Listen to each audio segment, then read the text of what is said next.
Begitu banyak orang yang rela menunggu, mengantre, bahkan mencari kesempatan agar bisa sholat dan berdoa ketika di Raudhah. Lebih baik berhenti dulu menunggu sekalipun 40 tahun daripada melewati orang yang sedang sholat. Bagi jamaah yang dapat giliran masuk Raudhah habis asar, berarti dia tidak bisa banyak sholat, ya kan? Karena masuk waktu haram untuk Iya. sholat setelah sholat asar.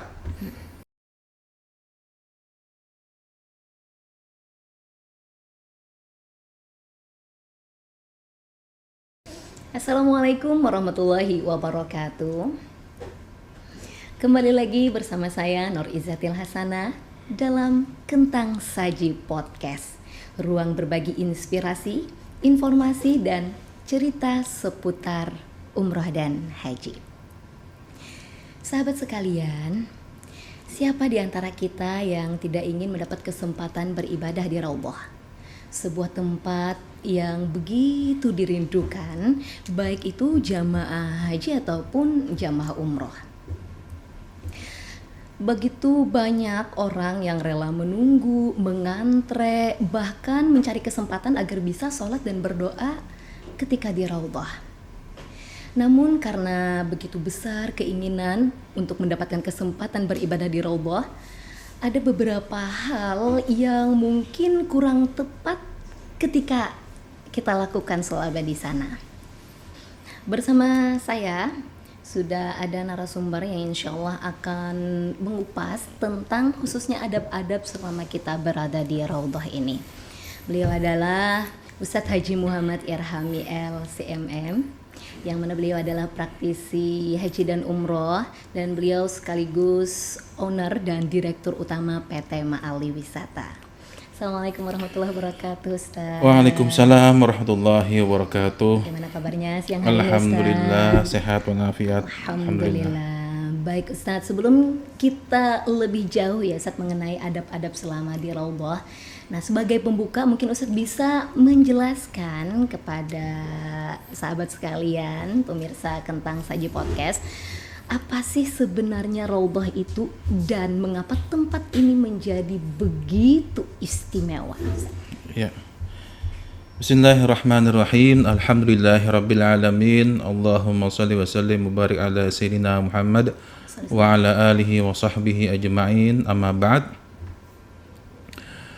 Raudhah adalah salah satu tempat yang diistimewakan atau mempunyai kelebihan fadilah daripada Allah Subhanahu wa taala, dan ini adalah sesuai nas atau hadis daripada baginda Rasulullah sallallahu alaihi wasallam, ma baina baiti wa mimbari raudhatun min riyadil jannah, yaitu antara rumahku, yang mana rumahku di sini sekarang adalah makam beliau, makam baginda Rasulullah SAW, antara rumahku dan mimbarku maka itu adalah raudhah. Raudhah artinya adalah kebun, salah satu kebun daripada kebun-kebun surga. Nah, hadis ini menjelaskan kepada kita bahwa tempat ini mempunyai keistimewaan, mempunyai kelebihan. Dikatakan bahwa Raudhah itu yang ada sekarang di Masjid Nabawi, nanti pada hari kiamat posisinya itu atau tanahnya itu nanti akan dibangkitkan di surga. Itu salah satu penjelasan daripada ulama apa yang dimaksud dengan kebun surga di sana. Ada juga yang mengatakan bahwa Raudhah di sini adalah bahwa kawasan tersebut yang ada di Masjid Nabawi tersebut adalah memang tanahnya daripada surga. Jadi memang banyak perbedaan ulama mengenai makna daripada Raudhah tersebut. Macam-macam, ada yang memaknainya secara hakiki, seperti tadi kan, artinya memang ini adalah tanah surga dan nanti dibangkitkan memang ini menjadi di surga nanti. Bayangannya seperti. Ada juga yang mengatakan menjelaskan bahwa Raudhah di sini adalah tempat yang mana beribadah di situ akan menjadikan sebab untuk masuk kepada surga, masuk ke surga. Ada juga yang mengatakan seperti itu.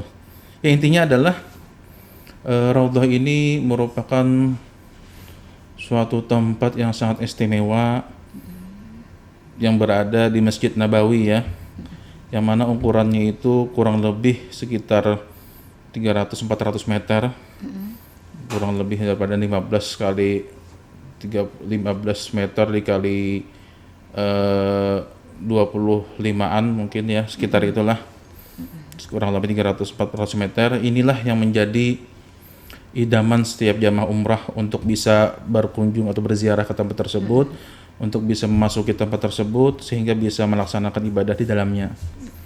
Nah, oleh karena itu sejak dari 5 tahun terakhir ini, kerajaan Saudi, pemerintah Saudi melalui petugas-petugasnya ya, telah memberikan ketentuan, artinya memberikan jadwal khusus bagi jamaah umrah, bagi pengunjung yang ingin memasuki area tersebut dengan apa namanya, menggunakan aplikasi ya, mendaftar secara online, kemudian bisa masuk ke Raudhah dengan secara bergantian. Ada jadwal khusus laki-laki dan juga ada jadwal khusus perempuan. Nah, inilah salah satu jadwal yang dinanti-nantikan oleh jamaah umrah kita ketika berada di Raudhah. Nah, itu. Ya, artinya sangat istimewa tadi karena entah dari dua pendapat dari Ustadz, yang penting Raudhah ini adalah secara garis besarnya bisa dibilang entah itu tanah dari surga ataupun yang mana. Itu pantas saja jamaah ini kan berebut ya Ustadz ya, mau masuk ke dalam sana ya, walaupun regulasi sekarang dari pemerintah Saudi sekarang sudah ada batasnya Ustadz ya. Mungkin jatahnya bisa. Ya.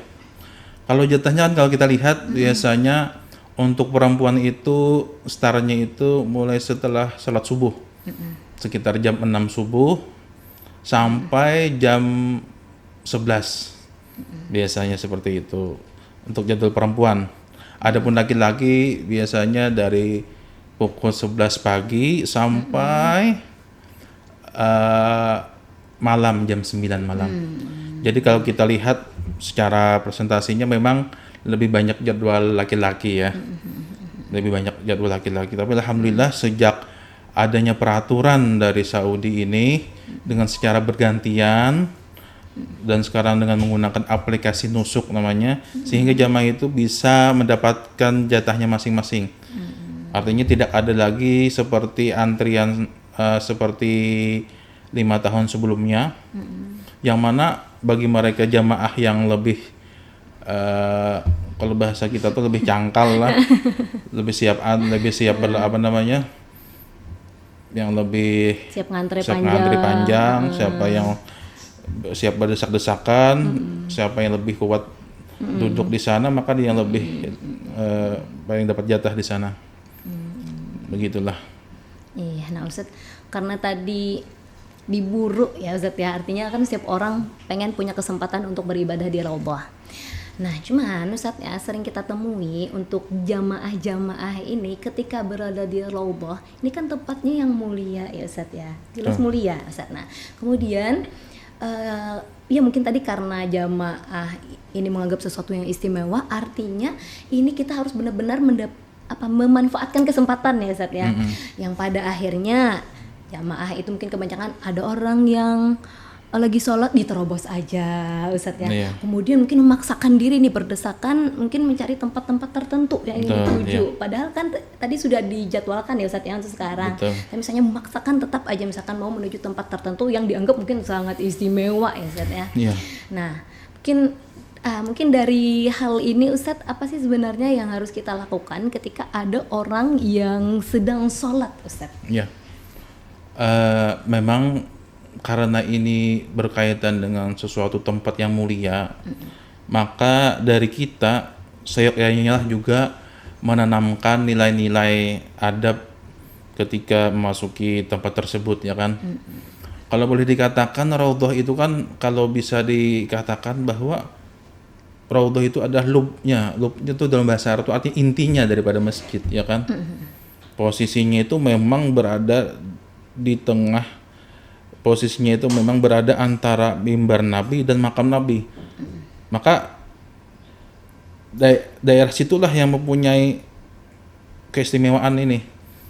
Jadi bagi jamaah ketika masuk raudhah posisinya di depan, di belakang. Kalau sudah masuk di raudhah, kalau sekarang itu kan pihak Saudi, bukan hanya sekarang ya, dari dulu membedakan warna karpetnya itu dengan warna hijau. Nah, jadi kalau sudah masuk area raudhah, apakah dia dapat ke bagian posisi di depan dekat mimbarnya atau ada dekat mihrab atau bagian belakang, ya itu sama saja sudah. Yang penting sudah masuk kan. Artinya tidak perlu tadi Ustaz yang memaksakan misalkan sampai melewati yang orang Iya. salat. Nah, disinilah mungkin karena jamaah itu merasa antusias ya kan. Ini kan menggebu-gebu ya kan. Ini sesuatu yang dinanti-nantikan sekian tahun lamanya bisa masuk Masjid Nabawi dan ke Raudhah. Jadi akhirnya apa yang bisa didapatkan secara maksimal diusahakan. Menurut pendapat jamaah seperti itu kan. Boleh, tidak masalah selama itu tidak bertentangan dengan syariat kita. Nah, di sini ada beberapa tingkah jamaah atau adab jamaah yang kurang pantas ketika berada di raudhah tersebut. Yang pertama, ketika masuk raudhah itu secara antrian yang sudah ditentukan.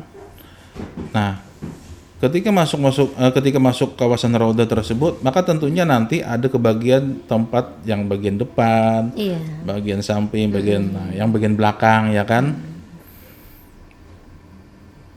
Ada jamaah yang memang ngeyel ingin ke depan ya kan, memaksakan bahasanya. Padahal sudah dapat jatah untuk sholat di sana ya kan. Cuma karena ingin maju ke depan, akhirnya di situ mengurangi kehormatan saudara muslim lainnya. Contohnya dengan berjalan di depan orang sholat ya kan, melintas, atau bahkan mungkin ada mengeluarkan suara yang volume yang tinggi ya kan.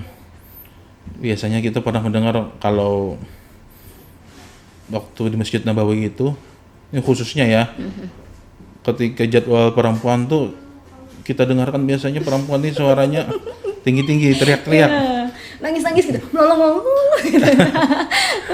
Tidak paham juga kenapa sampai dia ada teriak-teriak, ngomongnya tinggi kan, padahal kurang pantas seperti itu. Itu di antara adab-adab yang kurang pas lah ketika di raudhah.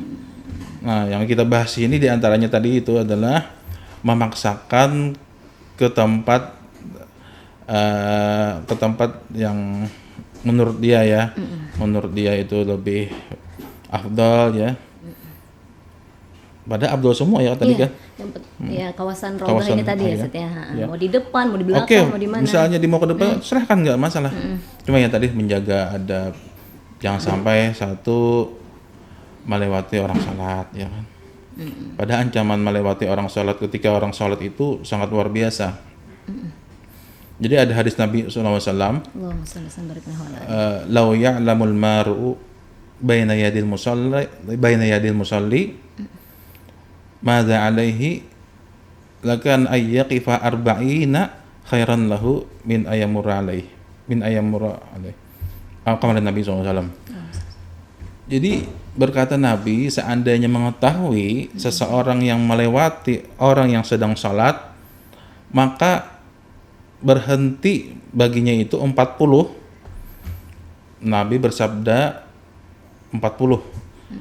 Maksudnya di sini ada perbedaan pendapat menurut ulama, ada yang mengatakan 40 tahun, ada 40 bulan, ada 40 hari. Intinya itu 40 itu kan sesuatu yang lama lah. Maka jadi Nabi tadi min ayyaqi fa arba'ina khairan lahu min ayyamura alaih. Maka lebih bagus baginya itu untuk berhenti 40 daripada dia melewati orang salat tersebut. Itu ancamannya kan.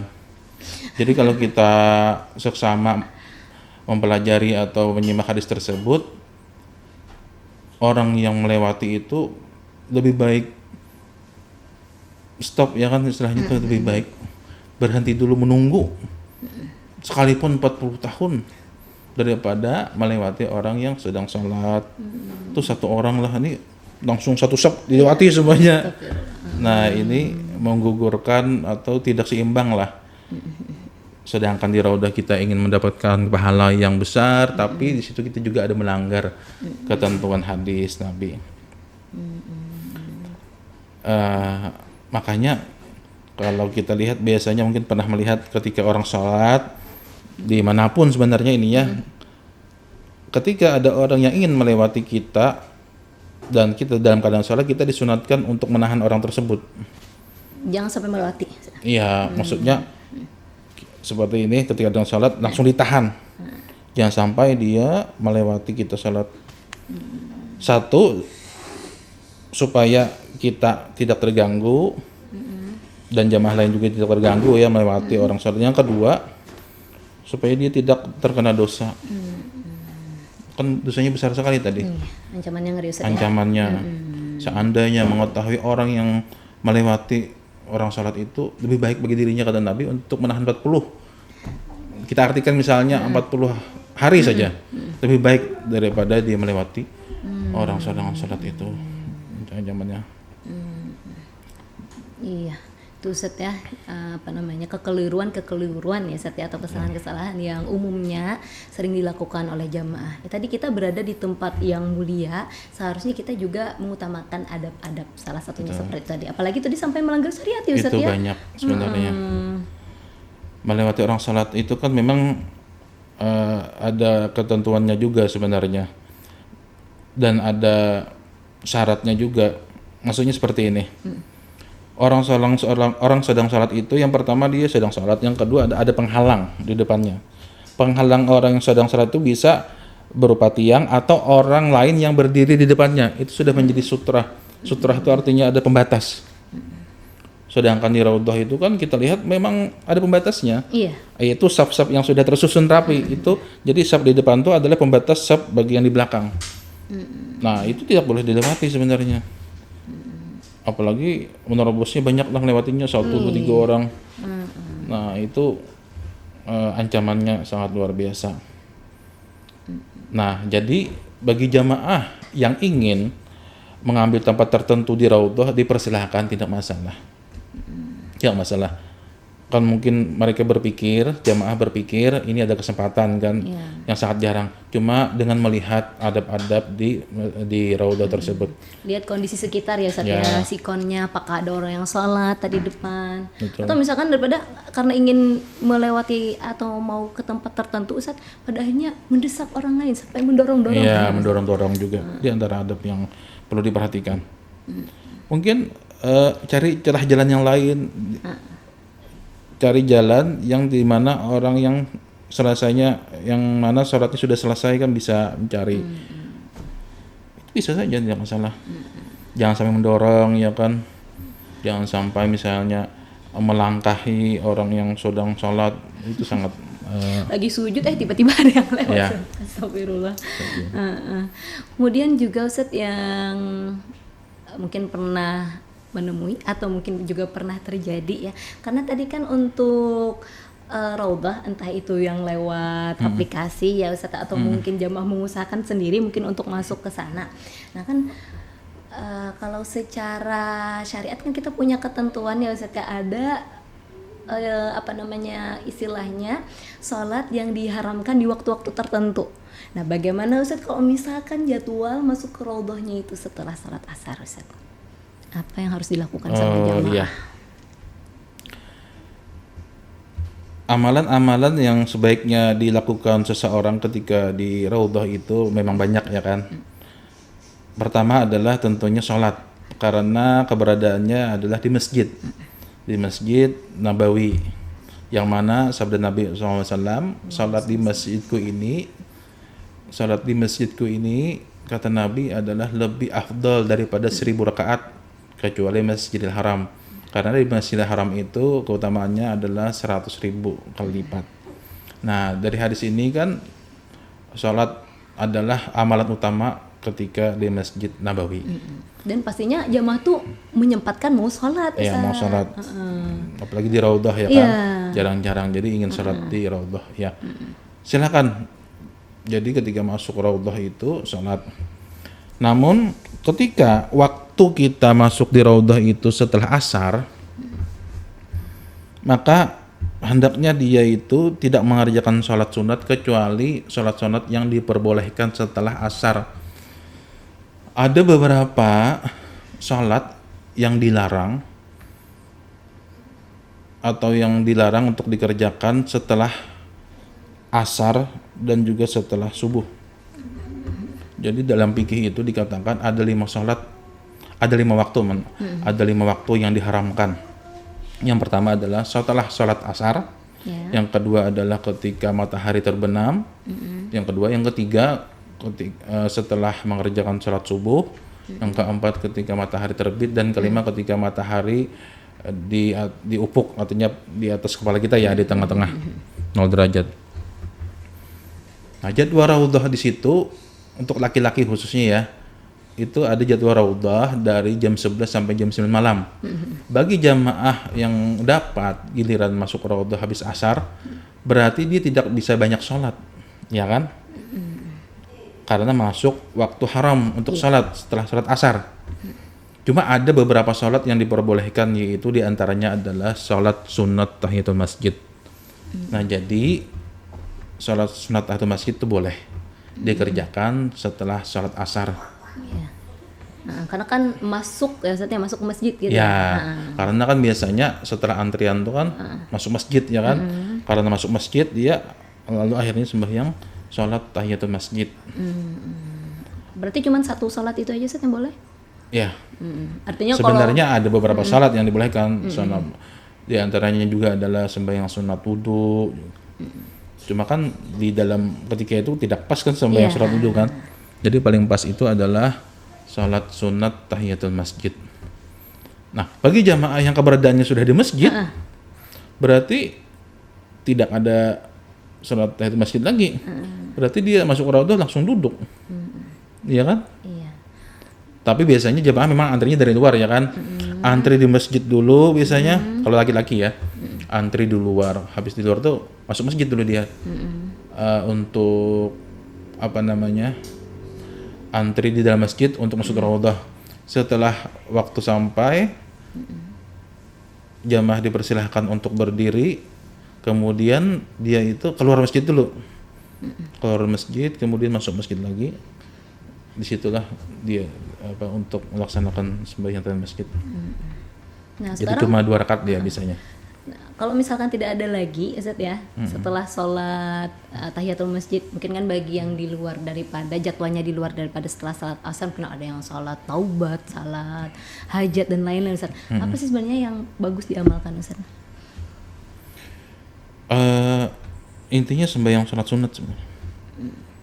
Atau dia misalnya belum sholat fardu, atau dia punya qadaan, sembahyang dia pernah meninggalkan sholat fardu ya kan, dan belum dibayar, maksudnya belum diqadha, belum dikerjakan, maka silahkan juga dia mengerjakan di raudhah. Intinya sembahyang lah. Tidak ada istilah tertentu sholatnya, tidak ada. Intinya adalah sembahyang fardu atau sembahyang sunat. Ya mungkin sembahyang tahiyatul masjid, sembahyang taubat, sembahyang hajat juga. Masih ada waktu berdoa tentunya di sana, memperbanyak sholawat, sematkan baca Quran dan zikir dan sebagainya lah. Mumpung ada di mana? Di tempat istimewa tadi ya, di raudhah. Apakah boleh foto-foto di raudhah? Ya boleh. Tapi sekadarnya lah. Ya, ditegur karena sama petugasnya itu Ustaz. Askar sih namanya. Askar. Ya mungkin dia merasa ini juga kali ya. Ya di raudhah kok jadi foto-foto opor banget ya. Kalau sekadarnya ya nggak masalah lah. Mumpung di sana. Nah, inilah di antara kesalahan ya. Kesalahan yang pertama tadi adalah melewati orang yang sedang sholat untuk menuju tempat tertentu, tapi tadi melanggar kehormatan saudara muslim yang lain, mendesak melangkah gitu yang kemudian orang lagi sujud dilangkah kepalanya lah, itu kan. Iya, itu Sering Ustaz, ya Allah. Nah, itu kesalahan pertama tadi. Yang kedua adalah mengerjakan sholat sunat yang diharamkan pada waktu yang diharamkan, yaitu setelah waktu asar. Kecuali sembahyang tahiyatul masjid, sunatul masjid, tidak masalah. Jadi jangan mengerjakan sembahyang sunat taubat atau hajat, jangan. Jatuhnya jadi haram. Iya, kita ingin mengerjakan yang sunat Ustaz ya, malah mengerjakan yang haram di sana. Iya. Nah, sebenarnya kesalahan-kesalahan ini tidak hanya di Raudhah atau di Masjid Nabawi ya. Artinya ini juga berlaku sebenarnya di semua tempat. Karena kan keharaman 5 waktu ini kan tidak hanya di Saudi ya, di Indonesia kita juga. Artinya jangan sampai kita perlu diperhatikan kelima waktu ini mengerjakan sembahyang sunat gitu. Nah, fenomena yang saya lihat di masyarakat kita ya, ada yang memahami mengenai sembahyang isyraq atau sembahyang duha itu adalah ketika matahari terbit. Nah, di sini seperti ini. Sholat subuh itu waktunya masuk ketika Azan berkumandang. Iya, betul. Ketika azan berkumandang sampai matahari terbit, ya kan? Nah, matahari terbit itu ada prosesnya sekitar 16 menitan. Pada waktu inilah diharamkannya sholat. Di antara kaum muslimin ada yang mengerjakan sembahyang isyraq atau sembahyang sunat duha. Karena sebagian ulama mengatakan bahwa sholat isyraq itu sholat duha sama. Sholat duha di awal waktu ya, sholat isyraq. Ada yang sebagian kaum muslimin ada yang mengerjakan sembahyang duha atau isyraq ini ketika matahari terbit.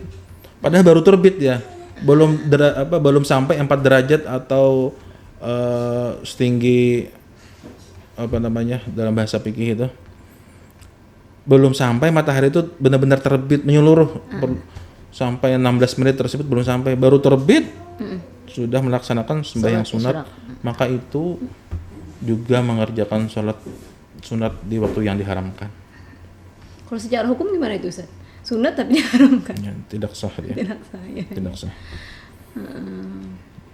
Makanya di Madinah itu coba kalau kita perhatikan di pintu-pintu Madinah, di situ ada tertera ada jam yang menunjukkan waktu sholat zuhur, asar, maghrib, isya sampai subuh. Kemudian di situ ada waktu syuruk namanya, sunrise dia. Ada bahasa Arab, bahasa Inggrisnya itu kan. Nah, waktu duha ditulis di sana 20 menit 20 minutes after sunrise, 20 menit setelah matahari terbit. Artinya nggak langsung bertulis angka ya Ustaz ya? Iya, misalnya langsung misalnya jam berapa itu. Artinya mereka ingin menyampaikan waktu duha itu masuk adalah 20 menit setelah matahari terbit. Misalnya waktu subuh jam 5 subuh. Kemudian matahari terbit jam 6.15. Berarti sholat duha itu masuknya adalah jam 6.35. Kita katakan 20 menit lah, terjaga-jaga kan setelah matahari terbit. Nah, inilah yang paling pas, pas sesuai dengan ketentuan Nabi, sehingga tidak melaksanakan sholat di waktu yang diharamkan. Sebentar Ustaz, berarti yang kita, karena pembahasan barusan tadi tentang setelah sholat subuh ya Ustaz, misalkan setelah sholat subuh sambil menunggu misalkan mau sholat isyraq ataupun duha tadi, misalkan di sana melaksanakan qodaan subuh mungkin yang udah pernah ketinggalan sebelumnya, berarti aman? Oh iya, di antara sholat yang tidak diharamkan mengerjakannya di waktu-waktu yang tadi itu adalah di antaranya sholat qadaan, itu tidak ada larangan. Jadi kalau sholat qadaan tuh kapanpun mengerjakannya tidak masalah. Sekalipun habis asar, habis subuh, tidak masalah itu. Kalau mengerjakan qadaan ya. Ustaz, ini ini kan juga sering terjadi nih Ustaz ya di umrah, mumpung keingatan. Itu kan biasanya kita kalau misalkan rutenya ke Madinah dulu baru ke Mekah ya Ustaz ya. Nah itu kan biasanya kita itu sholat zuhurnya berimaman dulu ya di Masjid Nabawi. Nah setelah itu langsung sholat asar takdim, jamaah takdim ya Ustaz ya.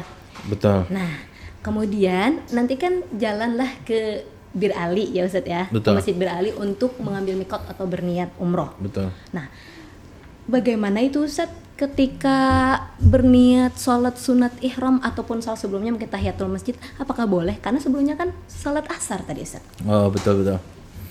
Ini memang sering terjadi ya kan? Karena jadwal perjalanan dari Madinah ke Mekah itu biasanya adalah lepas zuhur. Iya. Sekitar pukul jam 2 atau jam 2 siang, jam 3 siang. Yang mana sholat asar itu sudah dikerjakan jamak takdim di waktu zuhur tadi. Ketika perjalanan menuju Mekah, mereka mampir di Masjid Bir Ali untuk berniat di tempat miqat. Yang mana sebelum niat tersebut disunatkan untuk sholat sunat ihram namanya. Jadi memang sholat sunat ihram itu disunatkan bagi mereka yang ingin melaksanakan ihram. Ketika ada niat sudah ingin melaksanakan ihram, melaksanakan umrah, maka dia sholat sunat 2 rakaat. Masalahnya adalah dia mengerjakan sholat sunat ini setelah sholat asar tadi. Betul. Apakah ini termasuk juga yang diharamkan? Ya kan? Jawabannya tidak diharamkan. Karena kategori sholat sunat ihram ini seperti sholat sunat tahiyatul masjid. Dia dikategorikan sebab mutaqaddim. Artinya sembahyang yang memang ada sebab mutaqaddim dan ini tidak diharamkan mengerjakannya setelah sholat asar. Mungkin bahasa ringan yang mudah kami pahami Ustaz, sebab mutaqaddim nih Pak. Seperti sholat tahiyatul masjid, ketika ada masjid, ketika masuk masjid, maka dia disunatkan untuk tahiyatul masjid. Ya kan? Sebabnya terdahulu ya kan? Ya Pak. Oh sebab terdahulu yang mutaqaddim. Ketika sholat wudu, dia berwudu ya kan? Setelah berwudu, dengan adanya wudu ini menjadi sebab dia untuk sembahyang sunat wudu. Nah, sedangkan untuk umrah itu, ihram itu, ketika dia berniat sudah ada ingin niat untuk melaksanakan ihram, maka disunatkan dia untuk sholat ihram. Sholat ihram, maka di situ dikategorikan sebab mutaqaddim. Makanya kalau kita lihat sholat sunat ihram itu dikerjakan sebelum niat. Artinya belum masuk umrah lagi, belum masuk umrah. Ketika seseorang dalam hatinya sudah ada imbias atau ada niat, aku ingin mengerjakan umrah nih. Nah itu dia sudah disunatkan untuk ihram. Sunat ihram. Setelah mengerjakan sunat ihram baru berniat umrah. Jadi tidak termasuk sholat yang diharamkan. Karena ada sebab terdahulu atau sebab mutaqaddim dari istilah fikihnya mungkin Ustaz. Memang kebanyakan betul jamaah itu diinfokan oleh ustadznya ya. Biasanya gitu Ustaz. Mengerjakan sholat asar katanya. Di waktu zuhur ya kan. Jamak takdim kan. Jamak takdim. Supaya nanti tidak ribet lagi ya kan. Singgah-singgah ya nanti Ustaz ya. Cuman ada juga jamaah yang sholat zuhur nanti sholat asarnya di mana? Tempat miqat juga ada macam-macam lah. Cuman pun seandaikan yang seperti tadi berarti aman ya Ustaz ya. Aman. Iya Ustaz. Nah, luar biasa sekali pembahasan kita hari ini ya tentang kesalahan-kesalahan umum yang sering terjadi ketika di Raudhah. Sebenarnya pembahasan untuk Raudhah ini banyak ya Ustadz ya, luas. Nah, cuman memang rencana memang kita klasifikasikan atau kita bagi-bagi ya. Jadi nanti kita banyak mengenal mungkin tempat-tempat yang istimewa di Raudhah, seperti mungkin yang sering didengar oleh jamaah, ada yang namanya tiang taubat, yang Aisyah, mungkin kita akan bahas di lain kesempatan atau di episode-episode mendatang.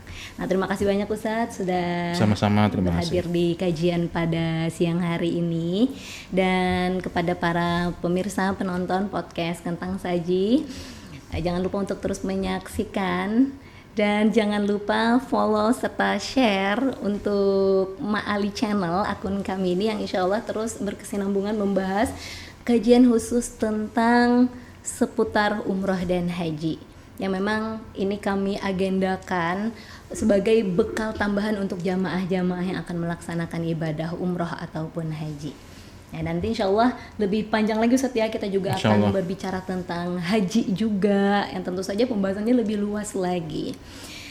Baik, saya Narizatil Hasanah mohon pamit undur diri. Wassalamualaikum warahmatullahi wabarakatuh. Waalaikumsalam warahmatullahi wabarakatuh.